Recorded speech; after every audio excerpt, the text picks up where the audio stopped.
도 닦기 어려우신가요? 나 자신의 근기가 형편없다고 스스로를 가스라이팅 하지 마세요. 대개는 천마, 귀마 등의 마구니, 그리고 그런 마구니에 들린 마구니의 권속 또는 가짜 선지식에게 여러분이 혹했기 때문입니다. 마음을 항복받으면 다 해결됩니다. 스승도 만날 수 있고 그 스승으로부터 미린을 받을 수도 있습니다. 다만 내가 만난 그 자가 참된 스승인지 알 수 있어야 합니다. 딱 한 번만 봐도 그 사람이 도를 깨쳤는지 깨치지 못했는지를 알 수 있는 방법이 있습니다. 첫째, 쌓아온 지식과 학문으로서 도달한 견지에 스스로 중독되어 그 범위를 벗어나지 못하는 사람이 있습니다. 그래서 이때의 그 견지를 독의 바다라고 합니다. 예컨대 부처님께서 법륜을 돌리셨다라는 경전의 말씀에 대하여 오로지 부처님께서 설법을 하셨다라는 뜻으로만 이해하고 더 이상 견지가 나아가지 못하는 것이 이런 유형입니다. 이들은 실제로 법륜을 굴려본 적이 전혀 없기 때문에 결코 과위를 증득하지 못합니다.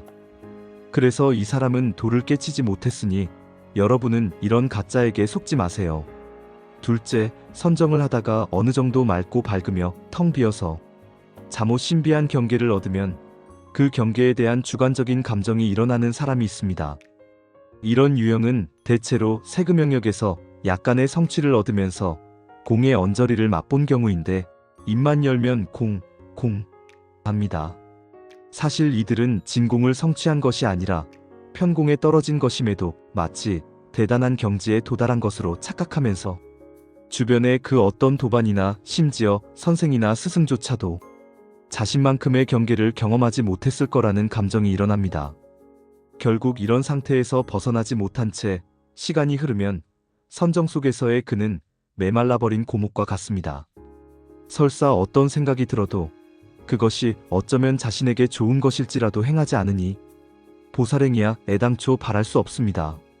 그래서 이 사람은 도를 깨치지 못했으니 여러분은 이런 가짜에게 속지 마세요. 셋째, 인의에서 단계적으로 과위를 증득하진 않고 오로지 글자에 의지하여 경전의 뜻을 풀어나가다 보니 개념, 이념, 사상, 철학 속에서 맴도는 사람이 있습니다. 100번 양보하여 그들의 이런 지식을 지혜라고 인정할지라도 그런 지혜는 탁한 지혜입니다. 단계별 과위를 증득하려면 어디에서 착수하고 어디에서 끝맺어야 하는지 그 해결 방법을 결코 이해하지 못하니 그들의 앓음은 탁합니다. 예컨대 능엄경 수행 중에 십신의 첫 단계를 신심이라고 하는데 이때의 신을 글자 그대로 믿을 신으로 해석하면서 불보살님에 대한 믿음을 일으키는 단계로만 이해하는 경우가 바로 탁한 지식에 해당합니다. 신앙심이 있어야 함은 당연하지만 거기에 머물면 안 됩니다. 요즘은 사용하지 않지만 옛날에는 많이 썼던 서신이라는 말이 있지요. 서신에서의 신은 소식을 뜻합니다. 그래서 최신청, 교통신호, 정보통신에서의 신은 모두 소식입니다. 스님들 사이에 간혹 한 소식 했어? 라는 말을 주고받는 것을 본 적이 있나요? 과연 그 한 소식이 뭘까요? 능엄경 십신에서의 신심이 이처럼 한 소식을 한 단계입니다. 만약 이런 이치를 모르고 글자 그대로 믿을 신자라고만 이해하면 그 사람은 도를 깨치지 못했으니 여러분은 이런 가짜에게 속지 마세요. 자, 그러면 이제 어떻게 해야 참된 스승을 만나고 도를 제대로 바르게 닦을 수 있을까요? 앞서 이미 말했지만 마음을 항복받으면 됩니다. 이제 그 마음 항복에 대하여 알려드리겠습니다. 중국 당나라 시대의 승려이며 불교 경전을 한문으로 번역한 4대 역경가 중에 한 분이시고 밀종의 6대조이신 불공삼장께서 제자인 개운조사에게 말씀하셨습니다. 너는 지금 마땅히 알아야 한다. 마음을 항복받는 것이 도를 닦음의 시작과 끝이 되나니 수행하는 사람들이 만에 하나도 도를 이루지 못하는 것은 마음을 항복받지 못한 암안 때문이다. 훗날 개운조사께서는 마음을 항복받는 것이 도를 닦는데 가장 기묘한 까닭을 다음과 같이 말씀하셨습니다. 성품이 움직이면 곧 마음이 되는 것이니 그 이름이 마음심이고 마음이 고요하면 곧 성품이 되는 것이니 그 이름이 성품성이다. 그러므로 성품을 따르는 자는 성인이 되고 마음을 따르는 자는 마구니가 되나니 마구니와 성인은 두 종류가 아니며 자신이 지은 것을 자신이 되돌려 받은 것이니라. 그러므로 후학들은 이를 깨달아야 한다. 비유하면 소가 물을 먹으면 젖이 되고 뱀이 물을 마시면 독이 되는 것처럼 사람이 마음을 항복받으면 돌을 닦을 만한 그릇이 되고 마음을 항복받지 못하면 돌을 닦을 만한 그릇이 못 된다. 그래서 금강경에서 부처님께서는 마음 항복받는 것을 먼저 제시한 것이다. 인연이 있는 모든 어진 사람들이 이 능엄경을 읽고 불법을 깨달아서 전일하게 정진하면 보리를 이룰 수 있으리니 내가 마음속에 고통을 받으면서 스승을 구하고 도를 깨달은 근본이다. 대장부가 진실한 법을 만나면 모름지기 그 뜻을 지키고 영원히 물러서지 말지어다. 위의 말씀에 재미있으면서 의미심장한 표현이 나왔습니다. 순수 한글에 해당하는 마음을 마귀마, 소리음자로 바꾸어 마음을 뜻하는 한자심에 대하여 마구니의 소리가 나는 마음이라고 했습니다. 소리가 나는 까닭은 움직임 때문입니다. 12인연법으로서 말하면 행 때문이고 대승기신론으로서 말하면 전상 때문이며 능엄경으로서 말하면 강명 때문입니다.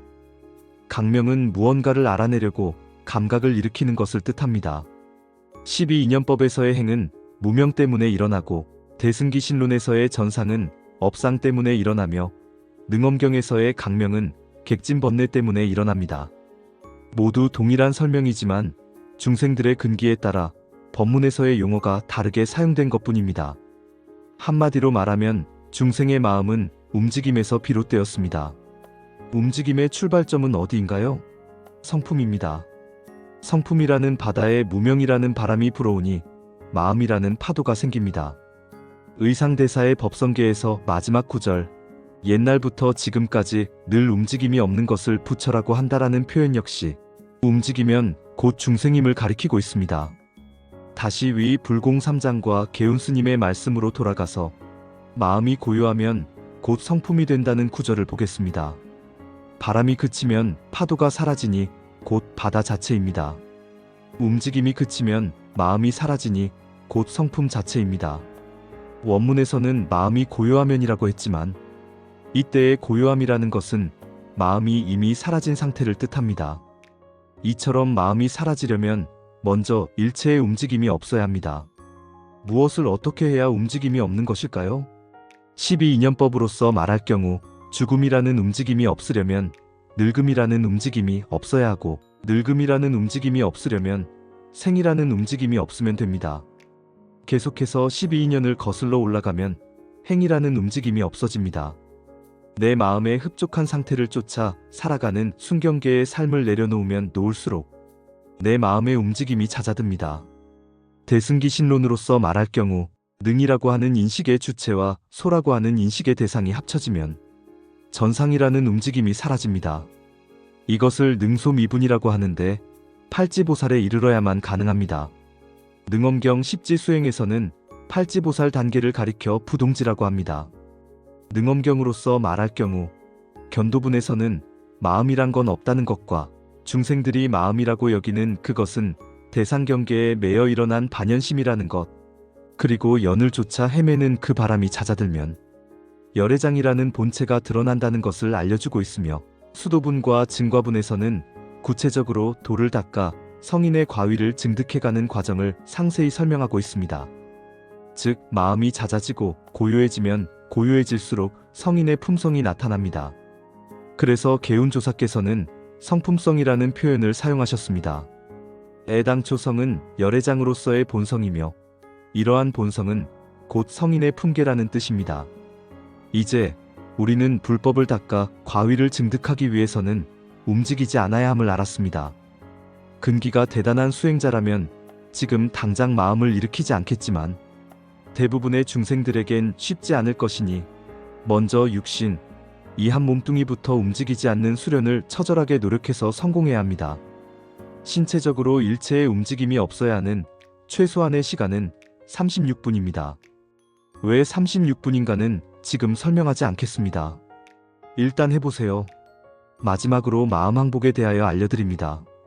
어디에선가 누군가가 고상한 이론을 가져와서 마음이 어떻고 항복이 어떻고 설명해봤자 정작 그에게 쌍욕 한마디를 하거나 얼굴에 침을 뱉거나 어떤 식으로든 그를 무시하는 태도를 보이면 단언컨대 마음 항복을 강의하려던 그 선지식은 아무리 표정 관리를 잘해도 화나는 마음, 즉 진심한 줄기가 피어나는 상을 얼굴에 짓게 됩니다. 그 한 줄기의 빛이 어떤 때는 벌겋게, 어떤 때는 시퍼렇게, 어떤 때는 회색빛, 기타 여러 빛깔로 나타나는데 모두 오장육부의 어느 부분에 마음심이라는 마귀의 소리가 나오는 현상입니다. 저는 종종 도반들에게 서로 뺨을 때려보라고 합니다.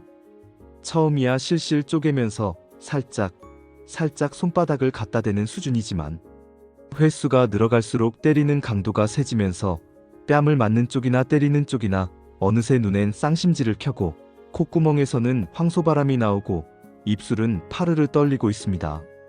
마침내 입에선 쌍욕이 나오지요. 마음을 항복받는 공부를 시키려다 오히려 지네만 폭발하는 것으로 끝나버립니다. 왜 도반들은 마음 항복 수련에 실패할까요? 그 까닭을 알려면 먼저 견지가 일정 수준에 도달해야 합니다.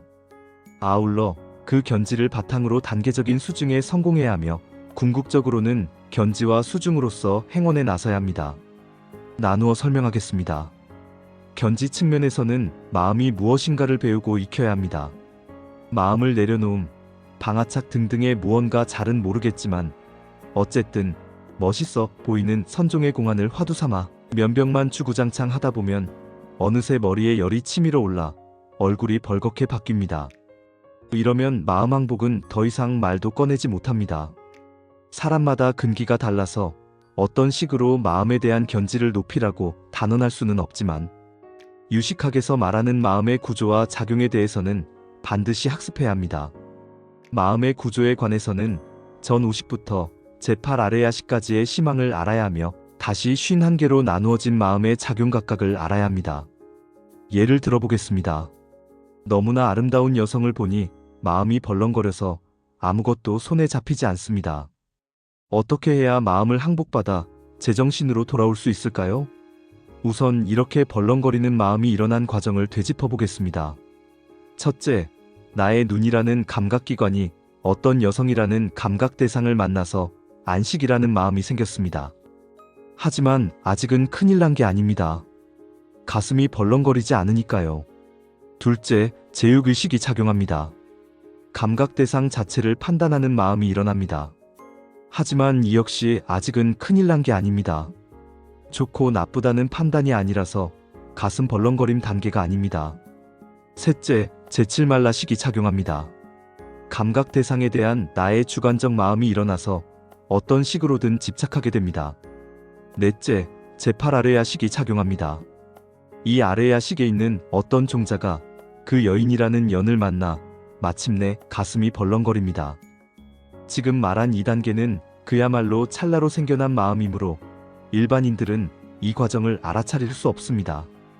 더구나 이로 인하여 파생되는 51개의 구체적인 마음작용은 더욱 더 모른 채 색수상행식이라는 오운이 나타나서 나를 미혹하게 하는 오음으로써 작용합니다.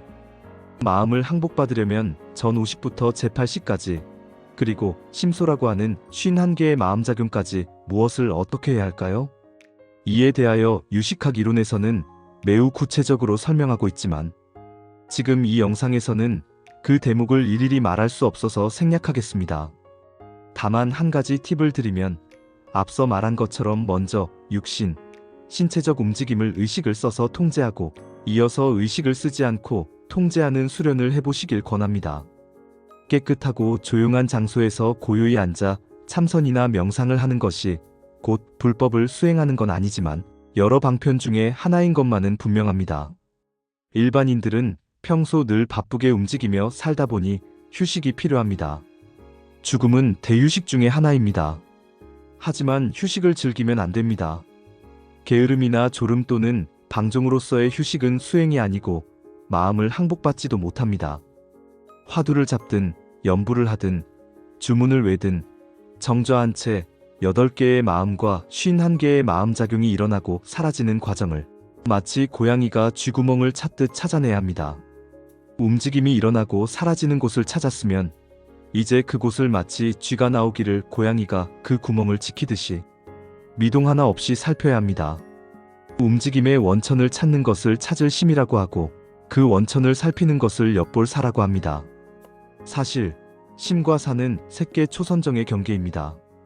심은 정좌에서 선정의 경계를 찾는 것이고 사는 찾은 후 다시 새롭게 찾지 않고 그 경계를 지키기만 하는 것입니다.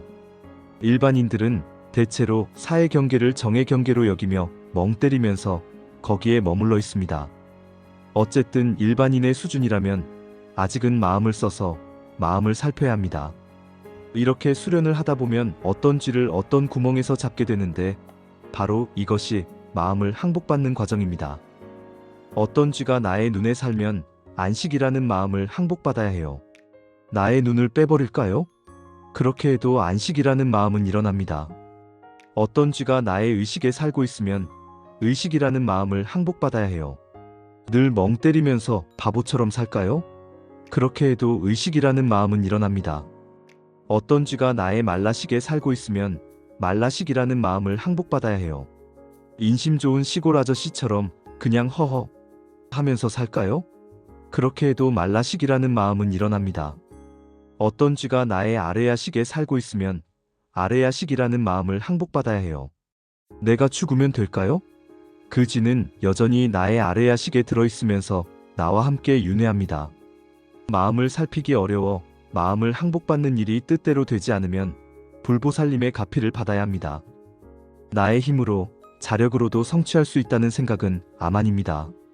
말법 시대에선 그 어떤 뛰어난 영재라도 절대 자력으로 성불할 수 없습니다. 연부를 하든 주문을 외든 절을 하든 반드시 수행 중에 가피를 받아야 합니다. 총정리합니다. 깨달은 자와 깨닫지 못한 자를 구별하세요. 마음을 항복받으세요. 불보살님의 가피를 받으세요. 저는 능엄신주로서 가피를 많이 받았습니다. 여러분 모두 마음 항복받기를 간절히 발언하며 영상을 마칩니다. 도움이 되셨다면 좋아요와 구독을 부탁드립니다.